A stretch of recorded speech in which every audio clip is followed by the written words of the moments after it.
think focusing more on what are the problems that a typical developer has with Node.js and how they can solve them with Deno, that I think would be more appealing. So that's number one thing I would do to make it less boring. Make it more based on use cases and on specific pain points. Again, like we talked last time. The second thing that I think is this is a great opportunity to highlight the things that are great with Deno. They don't have to be great only in version 2. They could have been great in version 1, but it's a great time for people to remember. Hi everybody, my name is Martin Gontovnikas, but everybody calls me Gonto. I'm here with Hank Taylor. Hi. Every week, Hank and I boil down the most important product, growth, and marketing learnings from what's happening in DevTools. So, in simpler terms, we'll give you our thoughts on the current thing on the DevTools space. We hope you enjoy it.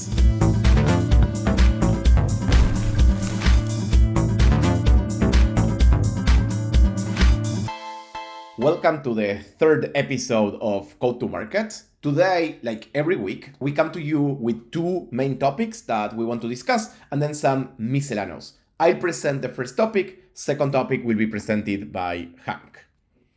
First of all, today we want to talk about Deno. I don't know if you've heard of Deno, but Deno is basically a runtime that competes with Node.js, and they just released the version 2 right now, 4 years after. If you look at the tweets that they used to launch, you'll see that the first one explains that they launched a version that is now backward compatible with Node and NPM, and that it has long-term support. At the same time, they also did a pretty cool video on this launch as well. And then we spent some time looking at the comments, looking if people reacted, how they felt about it and why, which is what we'll talk about today. Hank, I know you had some thoughts on how do you ship boring stuff like this one that doesn't seem very interesting. What are your thoughts on that? Yeah, especially the main tweet of just, the URL is /2. It's a very basic OG card. And the main two things they were talking about were long-term support and backwards compatibility. They're not like sexy things. They're kind of like, painkillers even is not the right term. Like, there's not even a good term. That's kind of how boring it is to me. It did get a lot of likes and stuff. My thought is, if you're going to do... It feels like a maintenance and a quality of life ship more than anything. And if that's going to be your main version or your version bump, cool, whatever. But I think you can play it up on how, hey, this is to improve quality of life. This is to make it easier to migrate. This is to help you finally make the jump to Deno. I think they could have leaned into those things because there's major reasons they did it.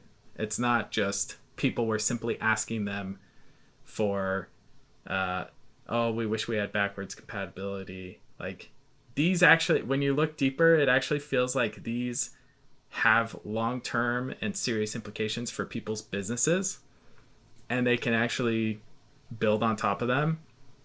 And I don't know. I think there's lots of ways to spice up a boring launch. How would you spice this one up? I mean, one, they did do a video, which is nice. And you especially like the video.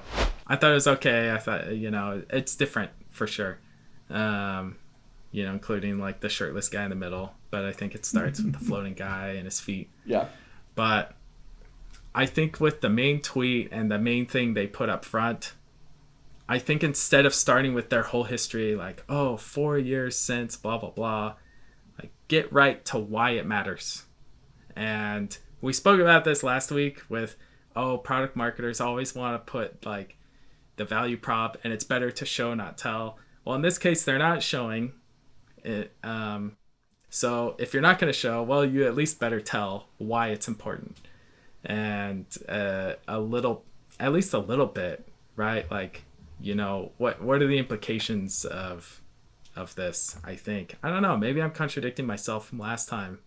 Maybe it is good that they just put it out there. Like, what do you think? I still do believe in show don't tell, but on this one, to me, what's very interesting on the on the boring stuff is I was reading tweets about how people felt about it, and I saw a lot of people who were excited because they were talking about, oh, in version 2 they fix all of my pain points that I had with Node, and now I can finally use Deno. So I think on one side, if that's the thing, that wasn't clear in the blog post and it wasn't clear on the tweet. So I think focusing more on what are the problems that a typical developer has with Node.js and how they can solve them with Deno, that I think would be more appealing. So that's number one thing I would do to make it less boring. Make it more based on use cases and on specific pain points. Again, like we talked last time. The second thing that I think is this is a great opportunity to highlight the things that are great with Deno. They don't have to be great only in version 2. They could have been great in version 1, but it's a great time for people to remember. Another tweet that I would have done is something starting to show. For example, Deno, one of the main things they have that is really good is their speed. They're much faster than Node. So potentially showing how you can do an npm install or a Node install, like a Deno install, and show how much faster it is and how much you're saving time and stuff like that. That's another opportunity to do a show, don't tell. And even though it's based on Deno 1 stuff, it doesn't matter. I saw a lot of tweets from people saying like, oh, I've been trying to try Deno for 3 years and I've not done it. Maybe now is the time. And I think it's about giving them excuses and reminding them of why Deno is awesome, even though it's not different in version 2, so that then other people can start to try it out. Those are the main things that I would do to make it less boring, I think. Yes. So like if we rewrote that tweet or announcement, we would probably, instead of the like, oh, 4 years and here's like the 2 main changes, we'd probably say X 100,000 million. I don't know how many people use Deno. It's a lot. maybe it's like maybe it's like 5,000 people. I don't really know. We'd say this many people have adopted Deno. Here's what's been holding back the rest of you. Like this compatibility, this type of support. Here's what you'll get if you try it now with version 2. You'll get this, you'll get that. And these can be a mixture of new things and old things, but it's just a refresher. And this reminds me of the other day, somebody told me, I don't use OpenAI, I don't use GPT anymore because it doesn't remember your chats or something. I was like, it totally remembers your chats. Like that's been a feature forever. And they just hadn't tried it for a while. And that's kind of an error in marketing, right? Like they're not reminding people of what they can do and what the new features are. Exactly. The one thing that, as you said, that I do think they did well was the video. Like, even if you look at the video, they had like 2,000 retweets, which is pretty fucking good. And what I thought about it was very unique. Like, as you said, there was a guy flying, another one that was shirtless, weird story. And it's a nice way to spice up something that's so boring. At the same time, I think more and more people care about videos. And I've been seeing a lot of companies shipping new launches, like full new launches that are huge with new videos that are pretty good. One of the agencies that does most of these videos is called Sandwich. I don't know if it was Sandwich Video, Sandwich Board, something, but they are really fucking good. And this video looks like if it was done by them. I don't know if that's true, but it made me remember of the friend.com release video because the video was cool and because the guy paid 2 million, which was his entire seed on friend.com.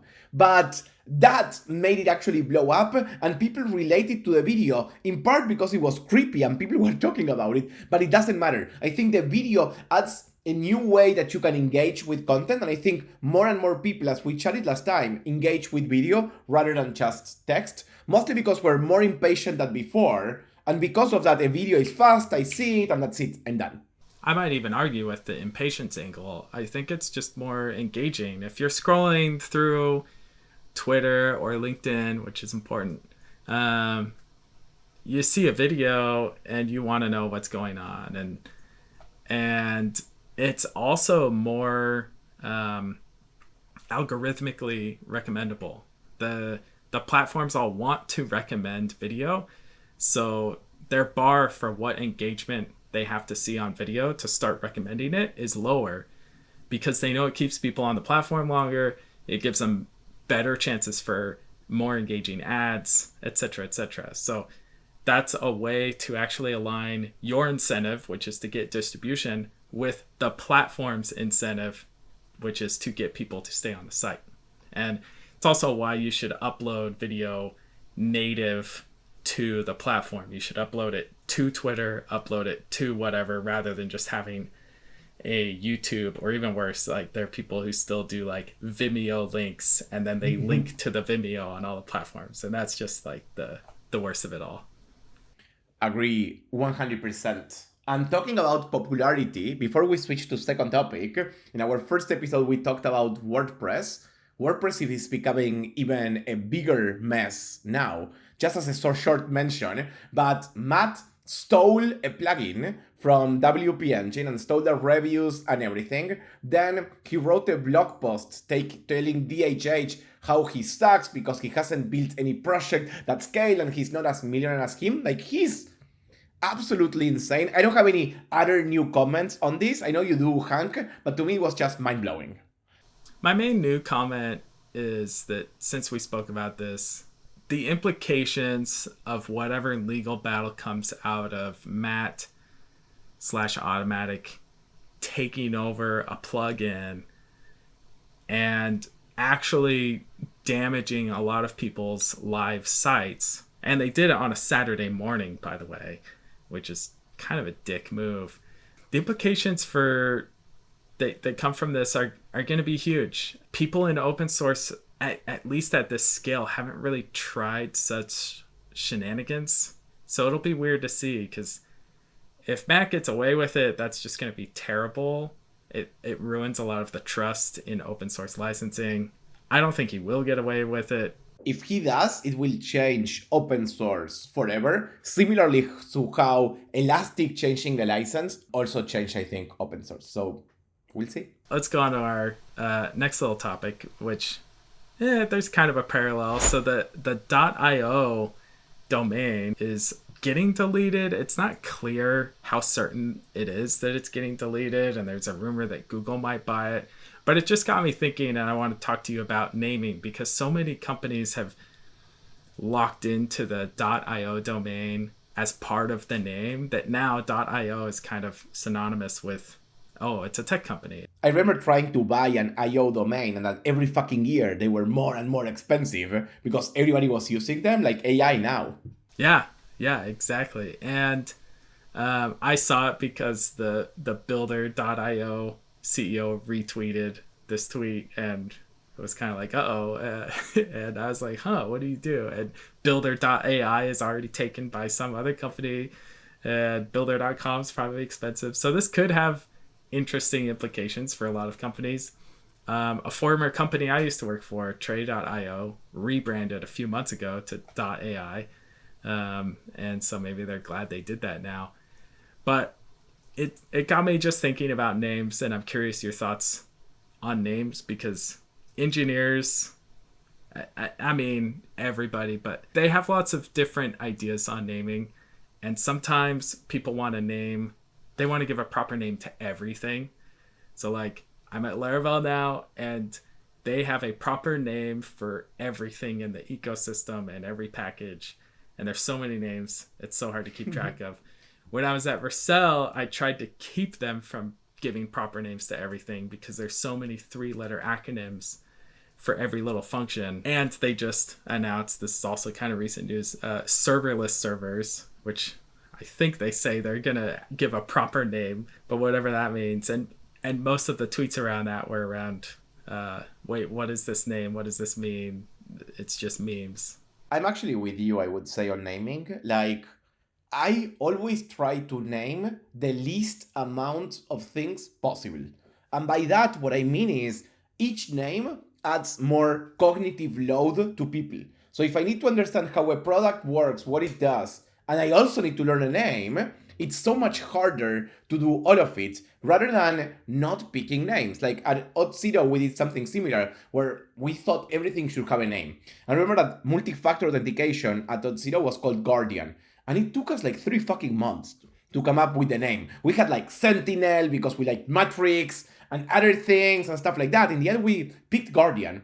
And in the end, it was very hard for people to like, what the fuck is Guardian? What does it do? And in reality, Guardian was just multi-factor. Did it have some cool stuff? Yeah, sure. It had like the push notification that you could click on it and then don't have to copy paste the code and stuff like that. But it was still multi-factor. So eventually we actually renamed it back to Auth0 multi-factor, which I think was a better choice. So my thinking on naming is I try to name the least amount of things possible. And if the name is for the company, I try to start with an A. That was like a great takeaway from Auth0. We were always first when there were like sponsors in conferences and stuff like that. Always like our logo was first, which I think was a good addition. But yeah, I don't know. I'm not into names. Vercel had something similar with conformance. Now they have conformance. It's like, what the fuck is conformance? And I know they were changing the name to checks, which I think makes more sense. Because what does it do? It checks your code. So something that I think more familiar, a lot better. Conformance was a name inherited through Google, which loves to name things. So the Google Chrome team kind of pushed conformance. You're also seeing that influence from the CTO. Malta is an ex-Googler. And he claims to have named V0, which if I were there, I probably would have just named it Vercel AI or something like that. Because I also push for, it's an analytics product. Let's just call it Vercel Analytics. Oh, it optimizes images? Great. Let's call that image optimization. Maybe it's a great name, but like incremental static regeneration was that was before me, and I don't know if I would have been able to influence that. But yeah, like Laravel is the complete opposite. Everything has a proper name, and I don't think I'm going to be dying on any of those hills. Names are fun, but they do have implications, and they can cause cost. And like you said, I think the biggest cost is cognitive load of people forgetting what the product actually does and if it's affiliated. The worst example I can think of this is I worked with a client who had one product and it has a different name than their company name. And I really tried to talk them into like, guys, just call the thing your thing. Even if you use the word platform, which I hate using the word platform, just call it your platform rather than give it a totally new proper noun name. They're like, no, and it needs its own landing page and all this. I think it just causes brand confusion. And it's not just forgetting, it's not understanding it or not remembering it. Like we had problems with people not understanding, like, what the fuck is this? Like, because if you name it differently than what it is, then there should be something else. And sometimes there isn't. So people expect more. And because of that as well, they sometimes get confused. But yeah, like to me, even if you're using a domain, even if you like the IO, don't make that part of your name. Like I did that mistake with my domain. Everybody calls me Gonto and my website is gon.to. So if the Tonic Island stopped doing that, I'm fucked because it's part of my name. So I shouldn't have done it, but I don't care. Yeah, well, you're Gonto though. But yeah, now you have to worry about that. These islands are giving up their domains potentially. And Google's not going to step in to save .to. I was so worried when I paid my domain in .to because they didn't use HTTPS. And I remember that I paid for 20 years just because I was scared that if I was going to get stolen my credit card if I paid multiple years. But anyway, that's another story. Cool. Well, I think that's it. Thanks for joining, everybody. We'll see you next time. So if you have any feedback, feel free to tweet either to Hank or to me on any feedback on this. Thank you.